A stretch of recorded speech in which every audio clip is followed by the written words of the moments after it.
안녕하세요. 안녕하세요. 예, 잘들 지내셨어요? 네. 우리 보기 형제 오랜만이네요. 아, 불러주셔서 너무 감사합니다. 예. 오늘 누구 대신 오신 거지? 아, 오늘 광우 형제님. 광우 학생이 오늘 또 결석했구나. 어디 사역이 있나 봐요. 맞습니다. 예. 그러신 것 같습니다. 그동안 잘 지냈어요? 저는 항상 잘 지냈습니다. 그래, 오늘 또 기대됩니다. 자, 오늘 긴장하고 있는 한 분. 제가 왜 이렇게 들고 있죠, 지금? 예. 딱 태도를 보면 알아요. 우리 복습 한번 합시다. 예, 일단 지난 시간에 참 많은 것들을 우리 선생님께서 가르쳐 주셨습니다. 조금 요약을 먼저 해보자면은, 일곱째 천사가 그 대접을 공중에 쏟았는데요. 공중이라 하면은, 선생님 말씀하시기로 사탄의 영역이다. 이렇게 말씀해 주셨고, 그리고 17절에 큰 음성이 나오는데, 큰 음성은 이제 그 하나님의 결단을 이렇게 말씀해 주셨고, 이르되 되었다, 이 이야기는 그 비유를 해주셨습니다. 예수님께서 그 십자가 위에서 다 이루었다. 의 그 말씀과 동일한 맥락으로 이제 완성했다, 완성하셨다라는 의미라는 것을 알려주셨고요. 저는 좀 이제 기억에 남는 게 맹렬한 진노의 포도주잔, 19절에 이게 나오는데, 이거를 이제 설명을 해주실 때 세상의 가치와 현혹하는 것들에 취하는 것, 이렇게 가르쳐 주셨던 기억이 나요. 그래서 세상의 가치를 정말 우리가 많이 어떻게 보면은 피한다 생각하고 있지만 이미 너무 많이 물들어져 있는 우리의 모습을 보면서 좀 많이 반성하는 그런 좀 계기가 됐고요. 그리고 지난 시간에 이 모든 것들이 이제 배우면서 내린 결론은 이 진노가 결국에는 우리 믿는 자들에게는 해당되지 않는 이야기다. 그렇죠. 최종적 진노. 네. 그러면서 또 이렇게 말씀해 주셨던 그 포인트 중에 하나가 우리는 이미 은혜 입은 자들이다. 네. 그러면서 하나님의 이름을 끝까지 붙잡고 살아가는 것이 정말 중요하다라는 것을 이렇게 배우면서 한 주 동안 그렇지. 내가 정말 은혜 입은 자지. 예전에 이제 선생님께서 말씀해 주셨던 그것도 생각이 났어요. 우리는 이미 그 하나님의 은혜에 견인되어서 가는 것이다. 네. 그래서 한 주 동안 그 은혜를 더 계속 묵상하는 그런 시간이었던 것 같습니다. 네, 잘하셨습니다. 예. 거기서 견이라는 말은 하나님의 손에 붙잡혀 이끌림 받는 인생. 네. 예. 그 자체가 은혜죠. 맞습니다. 은혜. 오늘 수업 요한계시록 52강 큰 음녀의 비밀 1. 자, 오늘은 오랜만에 오신 우리 보규 학생부터 본문을 좀 나눠서 읽도록 하겠습니다. 예. 또 일곱 대접을 가진 일곱 천사 중 하나가 와서 내게 말하여 이르되 이리로 오라. 많은 물 위에 앉은 큰 음녀가 받을 심판을 내게 보이리라. 땅의 임금들도 그와 더불어 음행하였고 땅에 사는 자들도 그 음행의 포도주에 취하였다 하고 곧 성령으로 나를 데리고 광야로 가니라. 내가 보니 여자가 붉은빛 짐승을 탔는데 그 짐승의 몸에 하나님을 모독하는 이름들이 가득하고 7 머리와 10 뿔이 있으며 그 여자는 자주빛과 붉은빛 옷을 입고 금과 보석과 진주로 꾸미고 손에 금잔을 가졌는데 가증한 물건과 그의 음행에 더러운 것들이 가득하더라. 그의 이마에 이름이 기록되었으니 비밀이라 큰 바벨론이라 땅의 음녀들과 가증한 것들의 어미라 하였더라. 또 내가 보매 이 여자가 성도들의 피와 예수의 증인들의 피에 취한지라. 내가 그 여자를 보고 놀랍게 여기고 크게 놀랍게 여기니 천사가 이르되 왜 놀랍게 여기느냐. 내가 여자와 그가 탄 7 머리와 10 뿔 가진 짐승의 비밀을 내게 이르리라. 예, 수고하셨습니다. 어렵네요. 네, 아마 계시록 가운데 지금 읽으신 이 17장 해석이 가장 좀 난해한 내용들로 구성이 돼 있어서 제가 어제도 좀 일찍 일어나서 이 준비를 하는 가운데 이거를 하다가 못 마치면 허겁지겁 끝낼 내용이 아니고 좀 두 시간으로 나눠서 해도 양이 넘치겠다라는 판단이 들 정도로 양이 많습니다. 네. 맞아요. 그래서 우리가 천천히 한 절 한 절씩 네. 좀 보도록 하죠. 1절부터 보시면 자 여기서 1절은 17장 1절을 얘기하는 거죠. 네. 네. 계시록 17장 1절서부터 보시면 19장까지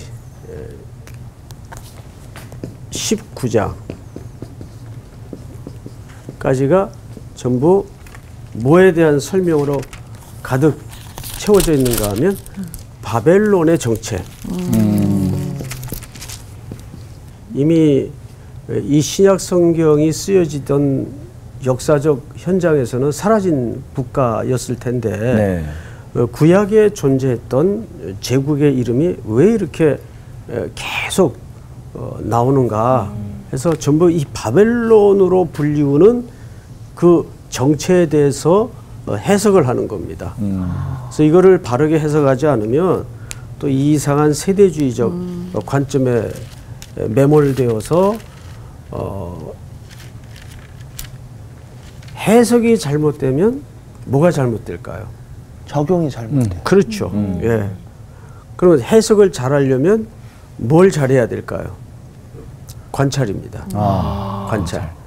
그래서 성경을 어떤 렌즈를 가지고 어떤 프레임으로 이해하느냐, 그게 이제 관찰의 방법일 텐데, 관찰에도 여러 가지 관찰의 방식이 있어요. 그래서 성경을 읽는 굵은 방식을 보면 관찰, 해석, 적용입니다. 이 세 가지 둘이 아주 기초죠. 자, 우선 1절부터 보십시다. 1절. 또 7 대접을 가진 7 천사 중 하나가 와서 내게 말하되 이르되 이리로 오라. 많은 물 위에 앉은 큰 음녀가, 자 여기 이제 풀어서 설명을 하면 1절은 이렇게 돼 있어요. 설명이 많은 뭐예요? 물 위에. 물. 항상 성경에서 물은 거룩한 공간이기보다는 더럽고 악한 것들이 일어나서 노는 준동하는 위치입니다. 네. 항상 우리 앞서도 그 붉은 용들이 다 물에서 올라와 모래 바닷가에 선 모습을 봤죠. 네. 그래서 물 하면은 그런 의미를 담고 있어요. 자, 그런데 1절을 다시 보세요. 많은 물 위에 뭐가 앉아 있어요. 네. 큰 음료. 보니까 큰 음료. 여기 큰이라는 그 헬라적 설명은 사이즈를 얘기하는 게 아니고 대표되는. 그렇죠. 대표되는 음료가 물 위에 어떻게 있어요? 앉아 있어요. 네. 자, 우리 정규 학생. 네. 이제 우리 학당에서 공부한 지가 꽤 여러 해 되셨을 텐데 맞습니다. 성경에서 앉아 있다라는 말은 어떤 의미라고 여러 번 설명을 했어요. 부담감을 갖고 대답을 해보자면 앉아 있다는 통치하다, 다스리다. 맞아요. 굿. 다행이다. 맞습니다.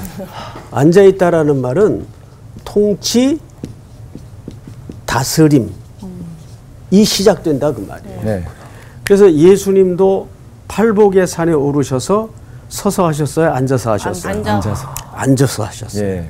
그 말은 이제 예수님의 입에서 풀어지는 이 질서와 이 새로운 삶의 원리로 하나님께서 통치하시고 예수 그리스도를 통해 이루어 가실 것이다. 이런 통치와 다스림의 의미입니다. 그러니까 물은 사실 세속의 공간이에요. 네. 세속의 공간에 큰 음녀가 앉아 있어요. 대표적인 음녀가 앉아 있어요. 근데 앉아 있다라는 말은 통치와 다스림이라고 말씀을 드렸어요. 본격적으로 이 세상은 이 존재가 다스리는데 여기 왜 음녀라고 표현을 했는가를 이해해야 돼요. 음녀라는 말은 성적인 표현이죠. 호세아서에 보면 음행한 이스라엘아 이런 표현이 자주 등장을 합니다.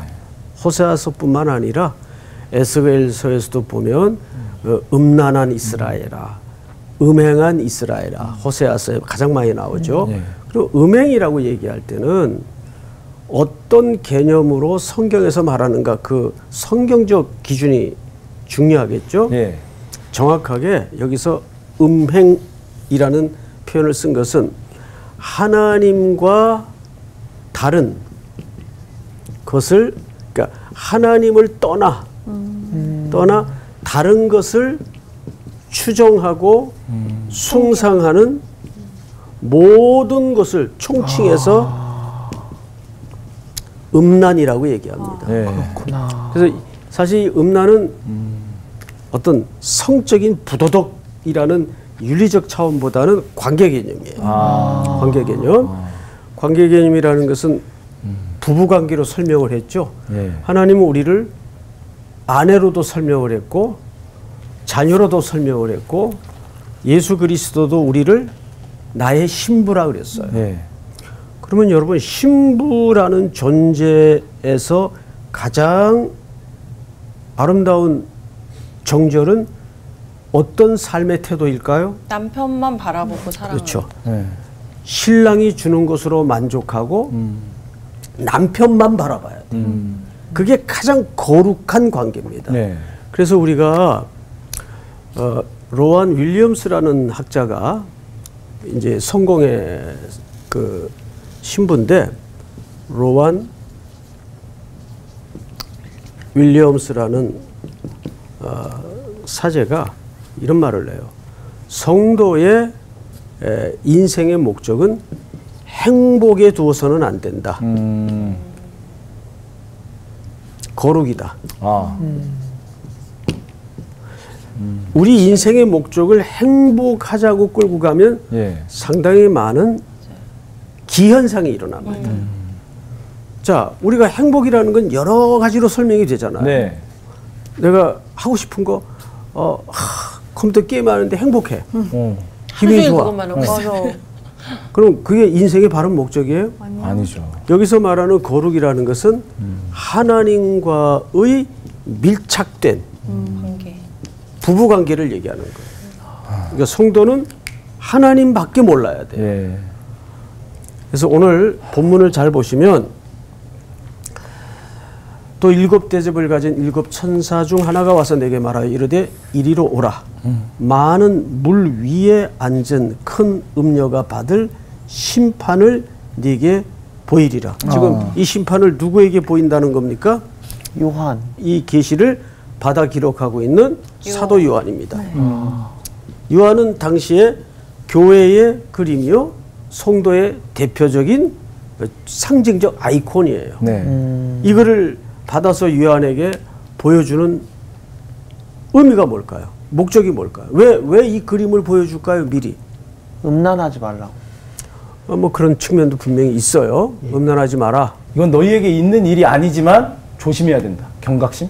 경각심. 아니죠. 지금 하나님을 믿지 않는 자들에게 이런 일이 있을 거니까 니네 빨리 이제 돌아오라고 이제 경고를 하는 거죠. 뭐 조금씩 한 숟가락씩 다 얹긴 했는데 어쨌든 뭐라도 얹었으면 괜찮습니다. 근데 자, 아니 그 뭐 어렵지 않아요. 여러분, 지금 이 요한이 밤무섬에 갇혀서 위로부터 임하시는 계시의 말씀을 받아 적고 있어요. 근데 그 밤무섬에 유배됐단 말이에요. 요한은. 그리고 그 시대가 어떤 시대예요? 로마의 시대예요. 탄압받고. 그렇죠. 도망다니고. 보통 탄압이 있었던 시대가 아닙니다. 그렇죠. 교회를 박해하고 그 속에 성도들은 이게 진짜 옳은 걸까? 그렇죠. 희망을 주는 메시지네요. 그렇죠. 희망을 주는 메시지. 이 하나님 밖에 있었던 자들의 최종적 그림을 내가 보여줄게. 그러니까 지금 이들은 그 경제적인 고난과 육체적인 압박 속에서 흔들리고 있었어요. 그렇죠. 그러니까 흔들리지 말라 그 말이에요. 결국 마지막 승리와 최종적 승리는 이미 예수 그리스도께서 십자가에 완성해 놓으셨다. 마무리했다 그런 말이 아니고 충만하게 완성해 놓으셨다. 흔들리지 마라. 네. 이겨놓은 싸움에 왜 주저앉느냐. 그 뜻을 담고 있는 겁니다. 와. 우리도 사실은 신앙생활을 이제 오랜 동안 하다 보면 내가 분명히 믿음이 없는 건 아닌데 흔들릴 때가 있어요. 그렇죠. 이게 맞나. 네. 저도 이제 신대원 졸업하고 나서 좀 교계적으로 커다란 그 이슈 속에 갈팡질팡 했던 때가 있어요. 그때 가졌던 생각이 너무 선명해서 잊을 수가 없어요. 하나님, 꼭 목사로 안 살아도 복음만 전하면 되는 거 아닙니까? 그러니까 목사가 되는 과정에서 너무 힘들었어요. 그러니까 그런 회의가 올 때가 있단 말이에요. 뭐 그런 좀 인생의 굵은 자국보다는 오히려 성도들이 넘어지는 것은 자꾸 의심이 들 때가, 청년들 같은 경우에는 자꾸 의심이 들 때가 있어요. 예. 이게 맞나? 주부들도 마찬가지예요. 하나님, 세상은 다 이런저런 모양으로 투기해서 돈 벌고 있는데 나는 하나님의 백성으로 안 해야 됨을 알기 때문에 그 흐름에 실려가지 떠내려가지 않아야 됨을 알기 때문에 이렇게 바보처럼 살아도 되는 겁니까? 그러면 내 미래도 불안하고 나도 바보짓 하는 것 같고 이런 마음이 왜 안 들겠어요? 네. 그죠? 옆에서 뭐 이번에 뭐 얼마 벌었다, 이번에 팔아가지고 얼마 집값 챙겼다. 네. 그러면 그냥 한바탕 회오리가 가슴 안팎으로 불고 지나가거든요. 네. 뭐가 옳게 사는 걸까? 이게 자꾸 흔들릴 때가 있어요. 그래서 제가 글을 하나 읽어드릴게요. 이건 이제 제 글이 아니고 부활을 살라라는 책에 나오는 유진 피터슨 박사가 쓴 책인데 참 평범한 얘기인데 새겨들을 만한 이야기를 하셨어요. 성숙이 일어나는 환경이란 조용하고 명확하지 않고 인내해야 하고 인간의 통제와 관리에 종속되지 않는 것이다. 이해가 돼요, 여러분? 다시 한번 읽어드릴게요. 성숙이 일어나는 환경이란 조용하고 명확하지 않고 인내해야 하고 인간의 통제와 관리에 종속되지 않는 환경이다. 성숙은 그래요. 여러분, 사람 하나가 키워지고 자란다는 것은 어마어마한 다양한 일들을 겪어가면서 한 인간으로 맹글어지는 겁니다. 네. 제가 이제 한 도주 전에 아들 장가를 보냈는데 결혼식 마치고 들어와서 토요일 날이었는데 제가 눈물이 나더라고요. 그 아들을 떠나보낸 서운함이나 섭섭함 때문이 아니고 네. 두 가지 이유 때문에 목회로 바쁘다고 아들과 시간을 많이 가져주지 못했던 것이 참 아쉬웠고 두 번째는 그냥 이제 집을 떠나 있는 시간이 많았어요. 네. 중고등학교 때도 집을 떠나 있었고 또 대학 때도 집을 떠나 있었고 그러니까 가족들하고 함께 할 수 있는 시간이 별로 없었죠. 네. 정말 모세의 어머니가 모세를 태바에 담아서 아기 모세를 악어가 득실거리는 나일강에 던진 기분이었죠. 그 운명을 하나님께 맡긴 거예요. 네. 내 손에 붙들고 있다고 애가 잘 자라주는 것도 아니고. 맞습니다. 두 번째 눈물이 났던 이유가 뭐냐면 하나님이 키우셨구나. 하나님이. 예, 그것 때문에 너무 감사하더라고요. 이게 사실은 감사의 눈물이었죠. 그러니까 한 인간이 엄마의 모태에서 나와 그렇게 성인으로 자기 가정을 이제 만들어 가기까지는 제가 지난 시간에 대추하날이라는 네. 시를 기억하실 거예요. 네. 그 한 알이 만들어지기까지 번개 몇 개, 천둥 한 줌 이런 것들이 다 들어가 있는 겁니다. 네. 그러니까 우리가 인생을 너무 단선적으로 이해하지 마시고 좋은 일 끝에 또 어려움도 있을 수 있고 이 어렵기만 하는 게 인생도 아니고 어려움이 넘어서지면 하나님께서 우리에게 또 그 어려움을 지워버릴 수 있는 큰 기쁨으로 되돌려 주실 때도 있고 근데 이 모든 긴 인생의 과정을 결국 하나님이 처음부터 끝까지 만들어 가시는 과정이에요. 맞습니다. 자, 너무 1절에 지금 오래 머물러 있는데 큰일 났네. 성경을 다시 보십시다. 2절. 땅의 임금들도 그와 더불어 음행을 하였고 땅에 사는 자들도 그 음행의 포도주에 취하였다 하고 여기서 음행이라는 말이 구약적 표현인데 이제 이 말이 무슨 말인지 알겠죠? 네. 하나님을 떠난 모든 상태를 네. 음란이라고 말합니다. 근데 땅의 임금들이 전부 어디에 취해 있어요? 포도주에 네, 포도주에 취하였다. 여러분 이 포도주는 나중에 진노의 포도주가 됩니다. 여기 특별히 취했다라는 이 동사는 굉장히 중요해요. 에베소서 5장 18절에 보시면 오직 성령의 충만함을 받으라. 그 다음에 뭐예요? 술 취하지 말라. 술 취하지 말라. 취하다. 거기서 헬라 동사에 취하다. 여기 포도주에 취했다라는 말 똑같은 개념인데 네. 지배되다 그 말이에요. 지배되다. 우리 하나님한테 지배당하고 있어야 되는데 그렇죠. 술이 나를 지배하는. 그래서 에베소 5장 18절에서 술 취하지 말라. 이 취하다의 동사와 네. 성령의 충만함을 받으라. 충만이란 동사가 같다. 헬라 뿌리가 같아요. 네.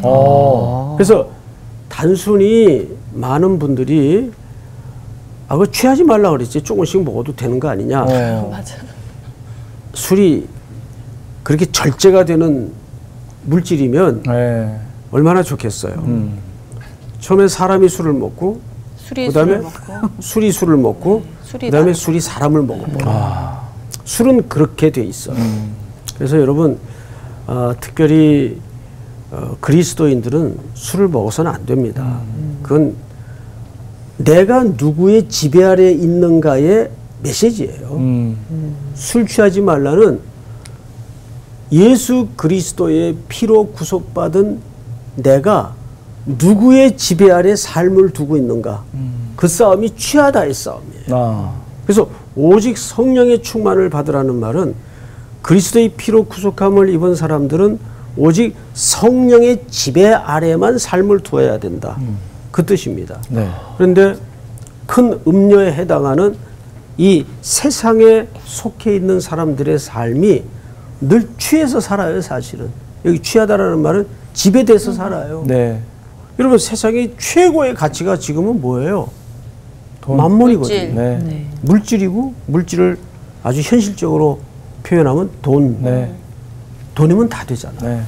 근데 중요한 거는 본인이 어디에 취해 있는지를 자각 못하는 데 있는 것 같아요. 그게 취함의 특징입니다. 그렇죠. 그러니까 원래 술 취한 사람도 자기 계속 술 안 취했다 그러잖아요. 그럼요. 괜찮다고 하는 거죠. 그렇지. 네. 나 안 취했어, 안 맞아요. 취했어. 그러니까 운전대 잡는 거예요. 네. 그렇죠. 그게 제정신이 아니라서 그래요. 맞아요. 그래서 성경적 근거로 왜 우리가 술 취하지 말아야 되고 취하다라는 말의 의미가 무엇인지를 깨우쳐 주면 네. 성령께서 역사를 하는 거죠. 맞습니다. 네. 그래서 신앙은 갈수록 이 혼탁한 세상에서는 선명해질 수밖에 없어요. 네. 그게 도 아니면 뭐다 개념보다는 선명해져야 돼요. 아닌 건 아닌 걸로. 네. 자, 맞아요. 좀 진도 나갑시다. 세상은 이렇게 진노의 포도주에 지금 취해 있는 상황입니다. 3절 우리 한번 같이 읽어볼까요? 시작. 곧 성령으로 나를 데리고 광야로 가니라. 내가 보니 여자가 붉은 빛 짐승을 탔는데 그 짐승의 몸에 하나님을 모독하는 이름들이 가득하고 일곱 머리와 열 뿔이 있으며. 네. 지금부터 이제 본격적으로 어렵습니다. 자, 데리고 어디로 갔어요? 광야. 광야로 갔어요. 아까 물에 있었는데 또 광야. 여러분, 이 광야는 사실 예수님도 광야로 가셨죠. 네. 거기서 누구에게 시험을 받으셨어요? 사탄에게. 그래서 광야라는 곳은 사탄의 활동 공간으로도 성경에 소개가 됩니다. 그래서 이스라엘 백성들이 사실은 광야에서 테스트를 받았죠. 네. 시험 속에 있었고. 근데 이스라엘 백성들이 광야에서 10하루면 들어갈 길을 40년 돌아다니는 테스트를 받았어요. 네. 테스트의 결론이 뭐예요? 유명한 본문이 하나 있죠. 사람이 떡으로만 사는 것이 아니요 여호와의 입에서 나오는 모든 말씀으로 사는 것이니라. 이게 무슨 뜻일까요? 여러분, 광야라는 공간에서 이들이 길을 가면서 계속 시험을 받아요. 네.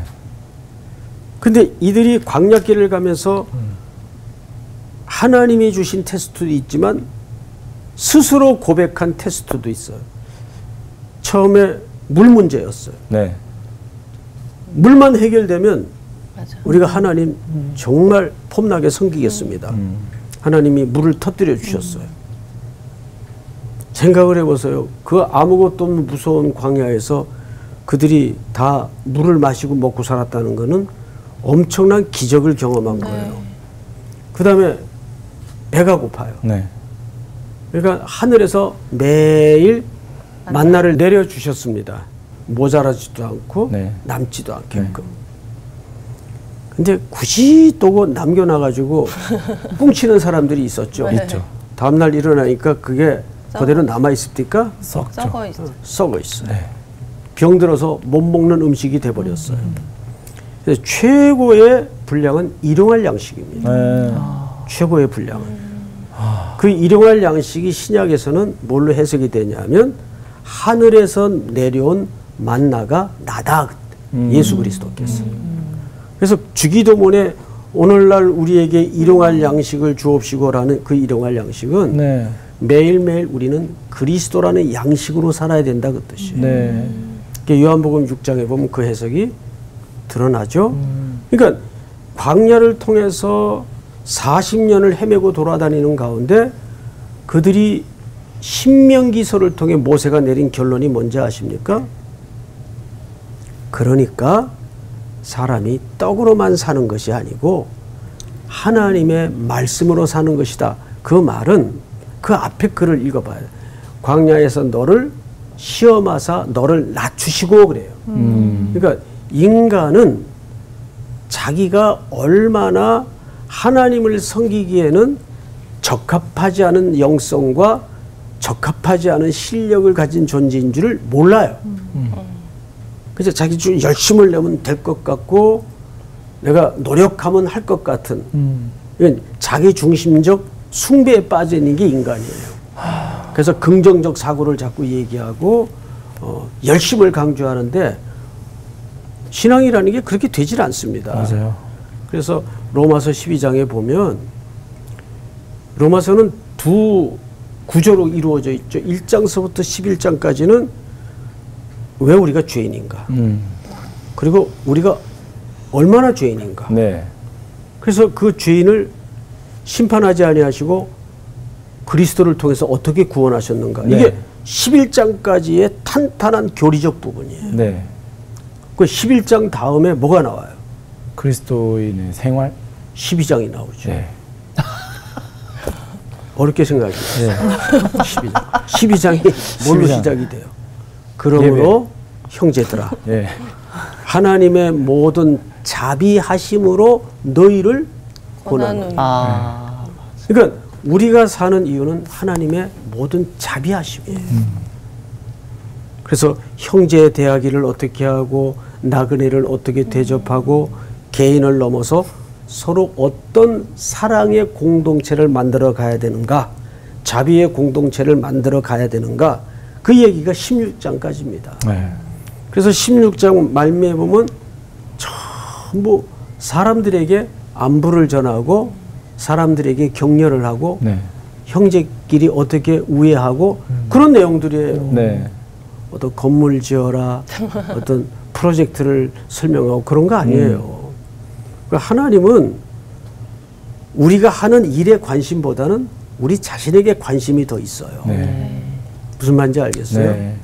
그래서 우리 학생들은 앞으로도 신앙생활을 해야 될 일들도 많고 걸어갈 길도 멀지만 하나님은 나로 무엇을 만들어내기를 기뻐하시는 것보다 네. 나 자신에게 집중되어 계시다는 걸 잊지 말고 네. 여러분들이 항상 그리스도와 거룩함을 유지할 수 있는 거룩함이라는 것은 그냥 이런 성경책 들고 홀리 이게 거룩이 아니고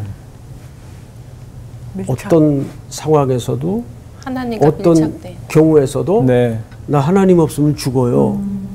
하나님의 자비를 구하는 태도가 피조물로서 하나님 앞에 가장 거룩한 태도입니다. 그게 거룩이에요. 폼 잡는 게 거룩이 아니에요. 자, 이제 마지막으로 하나만 더 살펴보겠습니다. 그래서 광야는 누가 활동하는 공간이다? 사탄. 사탄이 활동하는 공간이다. 자, 그런데 거기에 이런 내용이 소개가 됩니다. 내가 보니 여자가 붉은빛 짐승을 탔어요. 네. 지어도 되겠죠? 네. 예. 그 여자가 붉은빛 짐승을 탔어요. 색깔을 잘 보셔야 돼요. 네. 또 다음 어떤 존재가 등장합니까? 붉은빛 짐승을 탔는데 그 짐승의 몸에 하나님을 못 오가는 이름들이 가득하고 7머리와 10뿔이 있으며 그 여자는 자줏빛과 붉은 옷을 입고 네. 자 붉은빛 짐승을 탔는데 여자의 옷 색깔이 어떻게 소개됩니까? 자줏빛과 붉은빛. 이게 다 동색입니다. 네. 자, 색깔이 같아요. 네. 짐승의 색깔도 같고 네. 올라탄 여자의 옷 색깔도 같아요. 네. 여기는 다 옷 색깔이 각각인데 여러분 우리가 유니폼을 입힐 때의 그 의미가 뭐예요? 팀이다. 하나로. 우린 하나다. 네. 그 뜻이에요. 네. 우린 동질감을 가지고 있다. 그래서 사실 저 개인적으로 유니폼 입히는 걸 아주 싫어합니다. 그게 굉장히 보기에는 그럴 때 보이지만 개인의 창조성이나 그렇죠. 이런 것들을 사실 소멸시킬 수가 있어요. 중요한 것은 여기서 붉은빛 색깔의 짐승을 탄 여자의 옷이 같아요. 네. 짐승과 여자의 옷이. 이것은 동맹관계를 얘기합니다. 동맹. 네. 동맹관계. 네. 그러니까 하나님에 대해서 하나님을 모독하는 이름들이 가득하죠. 네. 하나님에 대해서 동맹관계를 가지고 공격하는 존재들입니다. 자, 그런데 과연 이게 뭐냐 그 말이에요. 이게. 우리 모두에서도 말씀을 드렸지만 결국 이 로마 제국, 로마 제국 또는 황제. 바벨론으로 불리우는 네. 세속의 가치, 가치가 당시 누구를 힘들게 만들었고 누구를 공격하나요? 교회와 성도들을 힘겹게 만들고 공격하는 중에 있었습니다. 네. 그리고 거기에 성도들은 뒤뚱거리고 흔들리고 있었어요. 이 그림을 요한으로 하여금 미리 보여주는 중요한 이유가 여기에 있습니다. 네. 하나님께서 이 전쟁을 이미 이기셨다. 그러니까 조금만 그 마지막 시간을 기다리고 네.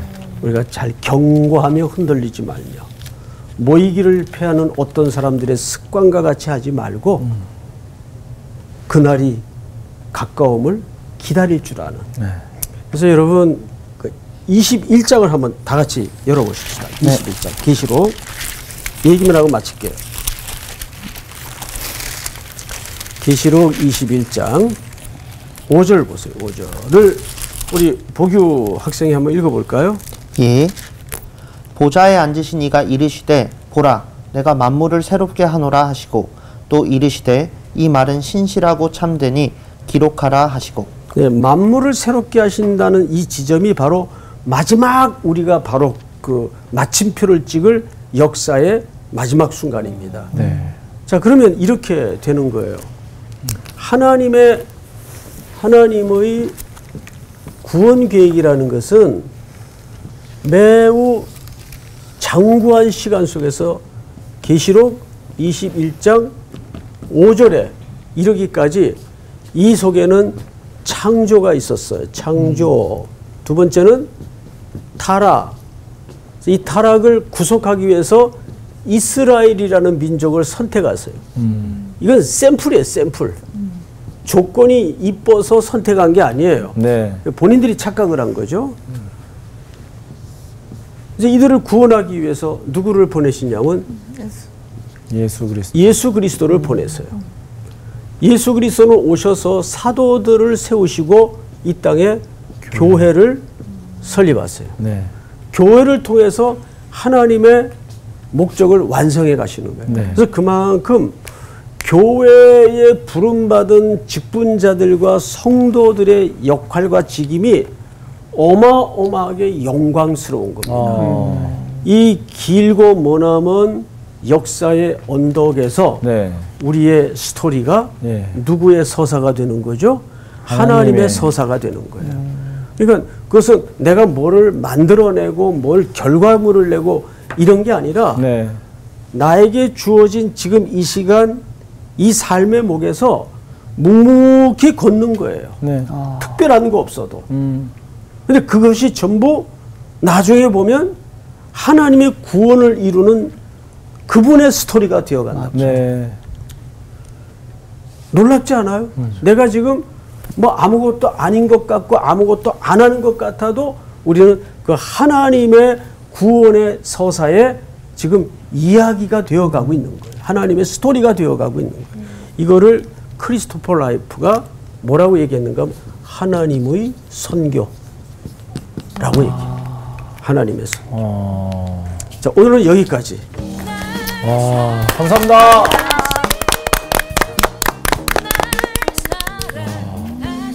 하나님의 이야기 안에 내가 들어가 있다는 거 자체가 너무 감동인데요? 맞아. 네. 뭘 막 하지 않아도 된다는, 심지어 부담도 없어. 그냥 하나님 믿고 계속 가면 돼. 맞아. 하긴 해야 돼. 너무 가만히만 있으면 안 돼. 너무 가만히 있으면 안 돼. 근데 나는 그 막 음력, 막 음행 이게 그런 좀 어떻게 보면은 세상적으로 뭐 막 야하고 이런 것만 생각했는데 사실 때로는 우리가 그 진짜 행동을 하는 때가 있는 거잖아요. 하나님과 멀어지고 포도주에 취해 있을 때가 있죠. 그러니까. 맞아요. 그러니까 우리가 진짜 항상 그 왠지 그 거룩한다고 하면은 왠지 내가 막 무겁잖아. 거룩하다고 하고 맞아. 그런데 오롯이 하나님과 딱 이렇게 친밀하게 있는 거라고 생각하니까 진짜 거룩하게 살도록 진짜 힘써야겠다. 맞습니다. 그러니까 이게 그런 것 같아. 내가 막 진짜 열심으로 막 성령 충만하게 살아야지 한다고 되는 게 아니고 매일 매 순간에 그렇게 살아야지 결과가 있는 거지. 내가 어느 순간 집중한다고 해서 이거는 또 한순간으로 끝날 수도 있는 거거든요. 그래서 매일 매 순간 내가 하나님과의 관계를 어떻게 맺고 있느냐가 참 중요하겠다 이런 생각이 들어요. 네. 저는 사실 매일 매 순간 하나님과의 관계를 솔직히 말하면 그렇게 맺을 때가 많이 없을 때들이 너무 많은데 저희도 뭐 그럼 그렇지, 나는 맞지. 어떻게 해야 되나 그런 고민이 들었을 때 목사님께서 알려주셨던 게 하나님의 자비를 의지하면서 살아야 된다라는 거. 근데 그게 그렇게 위로가 되더라고요. 네. 그러면 우리 또 한번 그렇게 하나님의 선교 안에 기쁜 마음으로 한 주간 살고 다음 주에 만나시죠. 네. 갑시다. 다음 주에 만나요.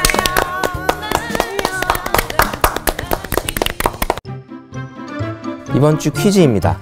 요한복음에서 예수님이 나를 알면 내 아버지도 알게 되었다고 말씀하시자 아버지를 우리에게 보여주옵소서 하고 말한 제자는 누구일까요?